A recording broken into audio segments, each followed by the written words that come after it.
Miren, hemos estado hablando, sobre todo a partir del lunes de esta semana, comenzamos el tema del tema del arroz y había con el tema de los precios. La semana pasada también tratamos un poco el tema con Mauricio María. Hemos invitado a nuestro programa a Luis Yanguela Canaán, quien es un especialista en el tema por ser un viejo productor de arroz y comercializador de arroz.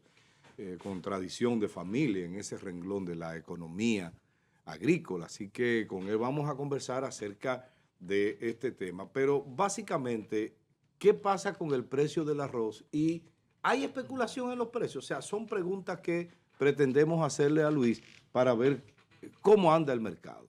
Buenos días, Luis. Buen día, ¿Cómo amado tú estás? Francis. Buen día, Luis. Gracias por la invitación. Sí. Placer de verlos a ambos. El placer es mío. Mira, como siempre. eso que interés de que nos diera tus consideraciones acerca de este tema. Eso que tú dijiste de viejo en el arroz, eso suena difícil, pero ya yo estoy acostumbrado. Pero sí, pero es un asunto de familia. Sí. Porque hay que recordar. Y efectivamente es así. Exacto, No, claro. que Hay que recordar a Luis Yanguela. Tú no vas a poder evitarlo porque entre sus amigos, estoy yo, estás tú. Él va a tratar de ponernos al lado de él, de su edad.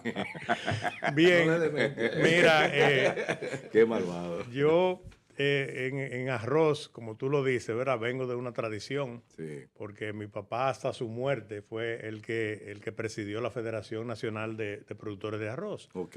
que hace unos meses atrás pues inauguraron el local ahí en la ciudad agropecuaria y le pusieron el nombre de mi papá, ahí, que fue en un acto muy bonito. Mira, el tema del arroz es un tema que no es tan complejo, porque el arroz ya tiene alrededor de 20, 22 años con una estabilidad que no lo ha tenido prácticamente ningún sector agropecuario.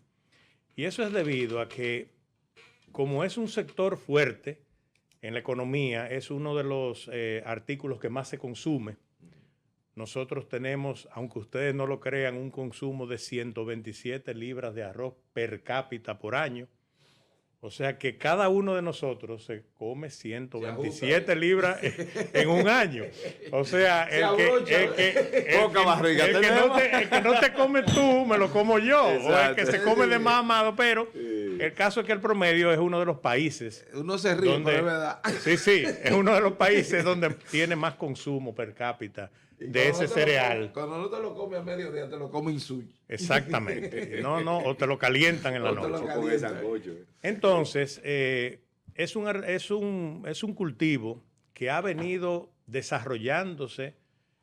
Fue dentro de los 8 artículos que se protegieron cuando vino la adhesión al DR-CAFTA. Recuerden que le dije que nosotros nos adherimos a ese acuerdo porque no estábamos en él, y como República Dominicana, y las personas de los textiles de Zona Franca, temiendo en que las cuotas preferenciales que tenían con Estados Unidos iban a ser afectadas si no entraban al tratado, pues al final nos adherimos porque era CAFTA, le pusieron DR, que es Dominican Republic, ya por adhesión.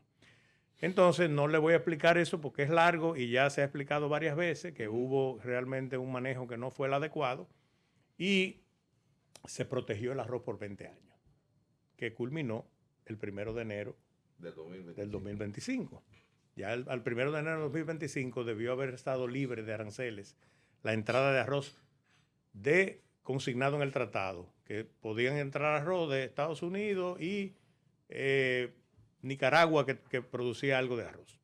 Es decir, te podía tener libre tránsito esa mercancía, que ese arroz, como si estuviera vendiéndose en Estados Unidos. Exactamente, tú lo Sin podías ningún tipo de traer, restricción. tú pagabas flete, tú pagabas seguro, transporte, y no había arancel, no había impuestos. Como te salió, así mismo son tus costos más los transportes. Ya. Pero fíjate bien, en ese interín de esos 20 años, pues el sector creció y se adecuó y se tecnificó, porque nosotros pasamos de producir 7 u 8 millones de quintales de arroz al año a producir ahora 14 millones de quintales de arroz al año. O sea que ha venido dándose de 8 millones que hacía hace como 10 años que se producían en el país anual, pasamos a producir 14 millones. Quiere decir que no es cierto cuando te dicen que el sector arrocero no se preparó en esos 20 años y esperó que llegara el DERE-CAFTA y con los brazos cruzados. No es cierto. El sector arrocero se adecuó, asimiló mucha tecnología y realmente es uno de los cultivos que más empuje tiene ahora mismo. Ahora bien, lo que vino a arreglar ya el problema del arroz, no sé si ustedes recuerdan que una vez el arroz estaba, que tenían que vendérselo todo a la INESPRE, porque el INESPRE era el único que comercializaba, lo monopolizaba para tener un control de precio, para que no le subiera. Claro. Después se pasó al Banco Agrícola. Que lo que uno piensa, desconocedor quizás, es que caramba, pero han dejado de caer al INESPRE, que debiera de estar controlando estos precios del arroz, que ahora está a 60. Exactamente, y te voy a decir, por qué. El tema es que cuando se hace el Programa Nacional de Pignoración en el 98, que fue Amílcar Romero, ministro de Agricultura, en ese tiempo secretario de Agricultura, era secretaría, ese programa, que se duró 6 meses trabajándolo, fue el que le dio finalmente la estabilidad al sector arrocero hasta el día de hoy, porque es un programa en el cual el Estado asume el almacenamiento del arroz, porque el arroz tiene unos picos de cosecha, tiene una sobreoferta temporal. La cosecha, por ejemplo, arranca en marzo, abril y mayo son los meses de mayor entrada, pero entonces el arroz en 6 meses, 5 meses y medio, 6 meses, se produce todo el arroz que tú vas a consumir en el año entero, prácticamente, en esa proporción. Entonces, ese exceso, si tú lo tienes en el mercado, deprime los precios. Entonces, si tú lo guardas para cuando lo necesitas y también lo acaparas, pues entonces dispara los precios. El programa de pignoración asume el costo de los intereses de ese arroz guardado hasta que se libera y del seguro y del almacenamiento. Entonces, ese costo lo paga el Estado a través de la Unidad Ejecutora de Pignoraciones, la UEPI, adscrita al Ministerio de Agricultura. Repíteme eso, está interesante. Así es que para que la población lo entienda. Almacenamiento ahí de un área de productores. Exactamente. ¿Y dónde entran? Pero eso es ustedes la que mayor parte almacenan son las factorías, la industria. Es ahí. La industria, porque tiene la capacidad de silos y tiene la capacidad de almacenamiento. Entonces, ¿qué pasa con eso? Cuando te voy a explicar más o menos más fácil. Sí. Tú llenas un silo de arroz cáscara, ¿verdad? Tú le compras, para llenar ese silo, tú le compras a varios productores. Llenas el silo, vas a una certificadora o una pignoradora, un almacén fiscal, y dice, yo tengo 20,000 sacos en este silo. Certifícame que yo tengo ese arroz y que tengo esa calidad. La certificadora lo hace, si son 20,000 sacos, le hace la prueba, tiene la calidad buena, ¿eh?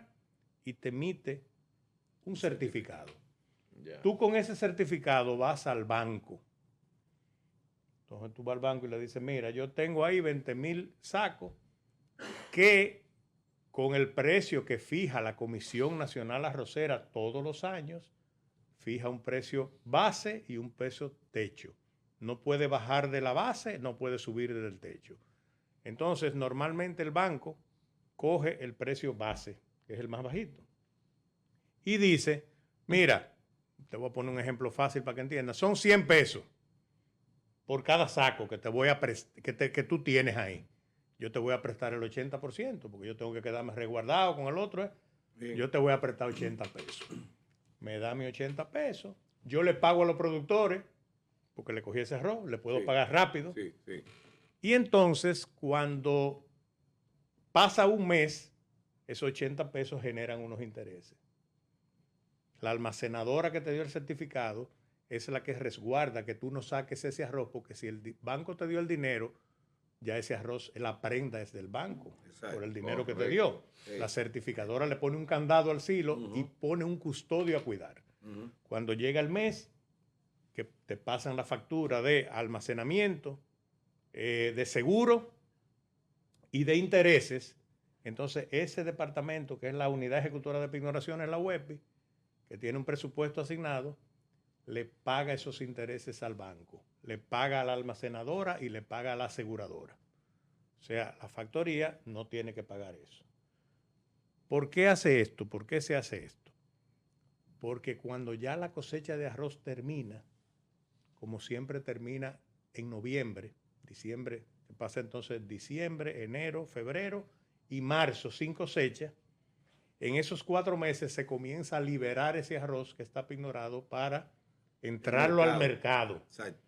Pero como los intereses, el almacenamiento y el seguro lo paga el Estado, tú no tienes por qué subirle el precio. Antes, cuando lo pagabas tú, ¿cómo tú lo recuperas? Subiéndole el precio al consumidor. Bien, por ese lado ha funcionado a la perfección todo este tiempo.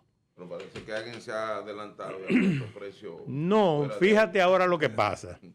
Dime. Aquí, el año pasado, el año antepasado, nosotros teníamos un consumo mensual de 1.100.000 quintales. Lo expliqué hace mucho en el programa Anterior, sí. Y lo advertí. Entonces, de un momento a otro, el consumo se dispara a 1.300.000. Se dispara 200.000 quintales mensual. ¿Qué pasa? Comienza el gobierno y dice que el turismo, que está bueno. ¿Y Haití? Yo creo que eso no es así de turismo. Aquí tú coges 10 millones de turistas y lo pone a comer las 127 libras de arroz que no comemos nosotros, que no se lo comen ellos. Cómanselo ustedes. Y cómanselo. Y es insignificante el consumo. ¿Entiendes? Entonces, porque es rota, no se pasa los 365 días con 10 millones de turistas. Entonces, el tema es que también lo dije la otra vez, era que se estaba deslizando a Haití 200.000 quintales adicionales. ¿Que es bueno o es malo? No es malo ni es bueno. Fue malo cuando la reserva estratégica en ese momento la utilizaron porque no había producción de arroz, la utilizaron. Y no en la seguridad alimentaria de nosotros. Entonces, también expliqué la otra vez que esa cosecha no fue tan buena como se esperaba porque vinieron sequía a principio e inundaciones a final de ese año. Entonces, la producción no fue buena. Hubo un delay en las importaciones. No quisieron importar en noviembre y realmente el precio aquella vez, recuerden que subió el precio. Ahora bien, controlado esto porque comenzaron a importar el arroz, comenzaron a llenarse los espacios, el precio se estabilizó. Alto ya, pero se estabilizó, pero había subido. Sí. Se hizo el compromiso, se hace todos los años cuando tú firmas, de que tú no puedes pasar del precio techo que la Comisión Nacional Arrocera te establece. Entonces, la industria tiene... ¿Y el precio techo es? 27... Es el saco para llevártelo, porque es 3.700 la fanega, pero yo explicarte lo que es una fanega, eso es otro programa. Sí. El precio donde se acuerda vender el arroz de referencia en la Comisión Nacional Arrocera, que es 3.700 pesos la fanega de 120 kilos, eso significa que el saco de 125 libras de arroz selecto A debiera de venderse a 3.960 pesos. Que te da, creo que ¿900 cuánto? 3.960, divídelo entre 125. Entre 125 te da 31,68. 31,68 tú vendes de la factoría al comercio puesto en destino. Exacto. O sea, ya eso lleva su flete incluido, la descarga, lleva todo. A ese precio le llega al comerciante. Entonces... Es decir, que se puede pensar que el 15%... Tú lo marginas en el... Serían 36 pesos, 35 y algo. Entonces, ¿qué está pasando con los 60 pesos? Te voy a explicar. Hay dos cosas básicas. Número uno, que cuando tú llevas ese arroz a la cadena de distribución y te llega al colmado, que es donde está el mayor consumo de las personas que tienen menos poder adquisitivo. Porque muchísimas personas no pueden ir al Porvenir a comprar, ni a ninguna de las cadenas. Entonces, en los pueblos son un poquito más diferentes, porque la gente va, pero en Santo Domingo y en las grandes ciudades, ¿qué pasa? Que esa persona va al colmado porque le fían. Y cuando a ti te fían y tú tienes por necesidad que hacerlo, tú no vas a decirle, mira, ese arroz está caro. Ese arroz está caro. Cuando tú pides a tu casa en un delivery, yo te aseguro a ti que tú no estás preguntando a cómo te están llevando las cosas. Nadie pregunta, claro. Tú le dices, tráeme 5 libras de arroz, tráeme 2 libras de habichuelas y tráemelo. Tráeme 3 cervezas, tráemelo. Tú no estás averiguando. No hay un delivery que llegue vacío sin la cerveza en esos bares. Tú no, es de mi casa. tú no averiguas. En mi casa llega sin cerveza. Entonces, sin alcohol. Qué vida más triste. ese tema, no, eso es lo que alegra. Pero eso es lo ¿por que qué tú alegra. generalizas? No, la tristeza es que la... que lo ve. No, lo que pasa es que yo no la mando a buscar con el delivery. Él se lo economiza. Él se lo economiza. Sí, pero gracias. cuando tú tienes esa necesidad, óyeme, es imposible que tú no digas, sí, es verdad. Hay sitios donde se está vendiendo a 60 pesos. Pero eso no obedece. A la realidad. No obedece a la realidad del mercado. Sí. Porque ahora mismo, hay 5.3 millones de quintales de arroz en el último inventario que se hizo a final del mes pasado. Lo que quiere decir es que hay arroz suficiente para esperar una cosecha que ya entró en la línea noroeste. Comienzan ahora, son los primeros que comienzan a recolectar. Después en marzo entra con retraso por las lluvias que hubieron a final de año y todo lo que va de este año ha llovido bastante. Entonces entra lo que es la parte del nordeste, nosotros que tenemos el 42% de la producción nacional de arroz. Bajo Yuna va a tener un poquito de atraso, por eso les digo que la cosecha fuerte va a ser abril y mayo. Marzo va a entrar un arrocito, pero no como hace tradicionalmente. Entonces, esta parte lleva a que el gobierno no ha hecho, ¿verdad?, lo debido para contrarrestar esa especulación. Porque usted va ahora mismo a cualquier empresa y usted quiere comprar un saco de arroz de 125 libras selecto A y le va a salir a 31,60 la libra. Entonces, el comerciante... No hay necesidad de que te a 60. Entonces. No hay necesidad. Ahora, cuando usted habló de INESPRE, ese es el rol de INESPRE, no es controlar los precios.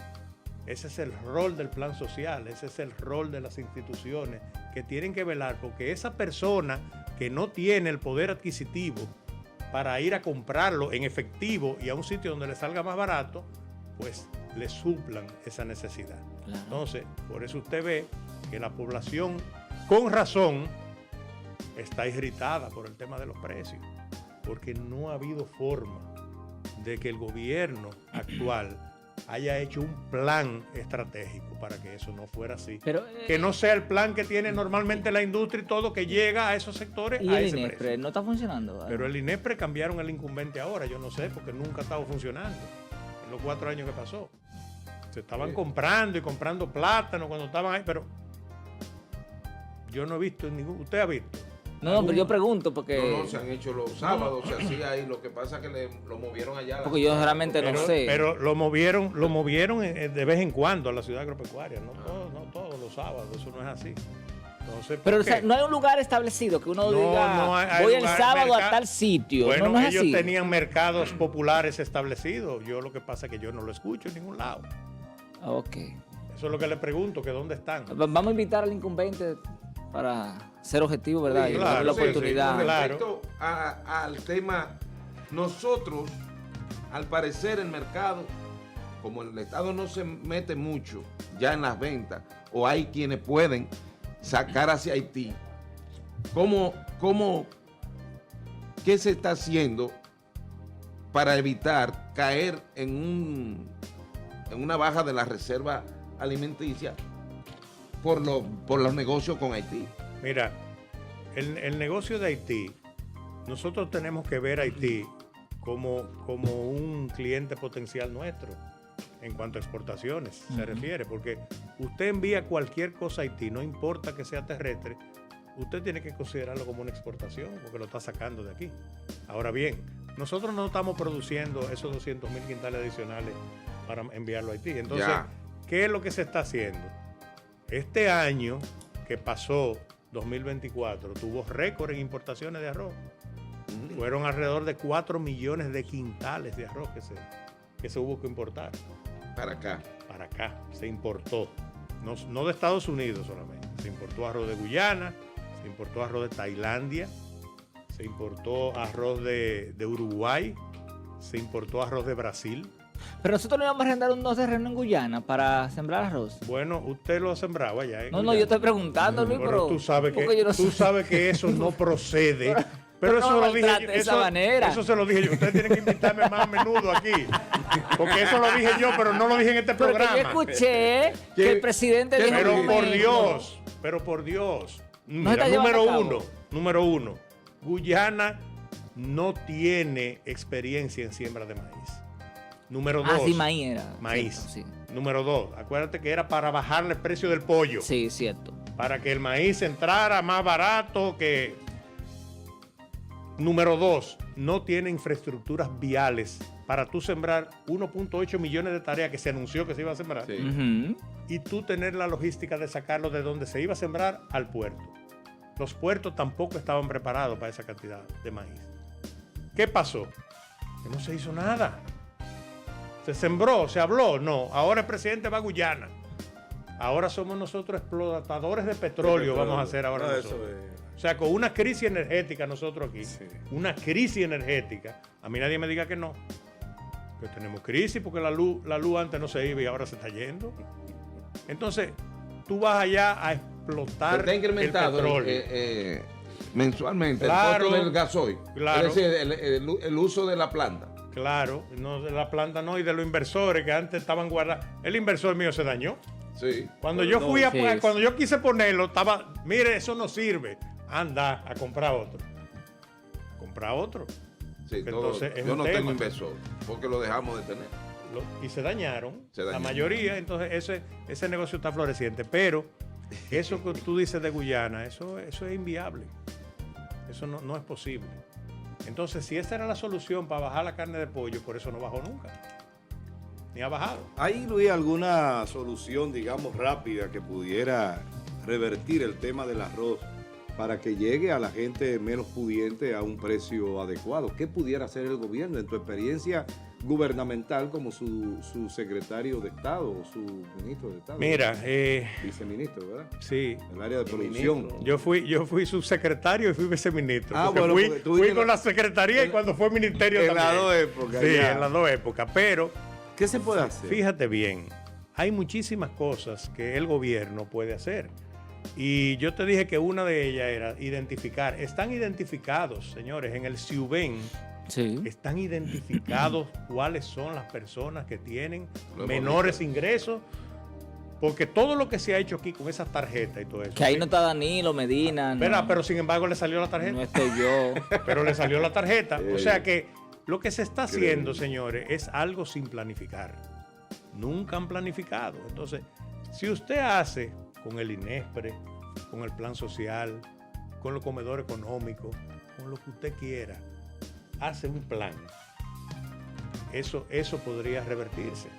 Pero si usted lo que está dejando es que la gente a la libre se ponga enojado con este gobierno porque realmente los cuartos no le dan a comprar en la canasta.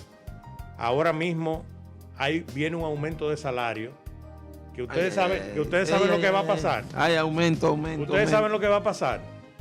Y Amado se está riendo. Mira lo que va a pasar. No en el caso de empresas, ¿verdad? Organizadas, uno va a decir, caramba, ¿puedo yo con una baja de la venta que tengo, que se tiene, porque hay una falta de circulante en el país, ¿puedo yo aguantar un aumento de salario? ¿Qué por ciento me va a significar eso a mí en mis gastos? Incremento. Entonces, ¿qué voy a hacer? Reducir. Voy a reducir personal. Mandar para la casa. Y voy a tener que mandar a la casa personas. Y eso es lo que va a hacer todo el mundo. ¿Y el dólar? Mira, Sí, yo tengo un cuento muy bueno. El loto subió hace 2, 3, yo no sé cuántas veces. Sí. Y una gente me dijo, Sí, me mira, dijeron que subió a 200 yo pesos. compraba 200 pesos semanales. Yo compraba 2 lotos y uno por la máquina y 2 fijos. Y subió y ahora me quedé con los 2 fijos y quité de la máquina. Estoy pagando lo mismo. Hay que reducir costos. ¿Y qué está haciendo? Que está vendiendo menos. Claro, La loto, ¿verdad? sí, Está claro, vendiendo ya menos. está Entonces, vendiendo eso es lo que va a pasar. Bueno, ahí Bueno, está. Luis, gracias. Señores, El Tiene que arroz, volver. el arroz no está a Interesante, como 60, salvo en esos lugares que Sí, planteó, ¿verdad? Sí, claro, está. parece ser un tema de especulación el tema. Es un tema que lleva un componente, pero no deja de ser cierto. Colmaderos que no sean cuando ladrones. usted va y no colmadero. tiene para comprarlo, lo tiene que comprar 60 porque el colmadero lo tiene ese precio. Sí. Pero Tiene Colmadero ese no precio. sea así, Colmadero, no Bueno, te gane No, tanto pero el dinero. Estado tiene la culpa de eso. Claro, tiene la que culpa de eso el controlar, Estado. Tiene la controlar. culpa. Sí, No es un- controlar los precios, pero sí dar Vigilarlo, ¿verdad? la Vigilar oferta eso, necesaria claro. para que ellos Para tengan que que no ajustarse. se ajusten. Se Sean Sean ajusten. malos. Bueno, señores, ha estado con nosotros Luis Yanguela Sí, Canaan, cuando uno no tiene cuarto. productor de arroz, Sí. ex subsecretario de Estado y ex ministro de Estado. Eso es como los préstamos, cuando te van a prestar unos cuartos, tú no miras nada, tú firmas Claro. y el Tú vas a paquetón de averiguar la letras tasa, ahí. Después que tú peleas Y con no mira la letra chiquita. Que que ahí se es que está no, la porque es letra. demasiada letra. Eso no es fácil. Tú firmas eso de una Muy bien.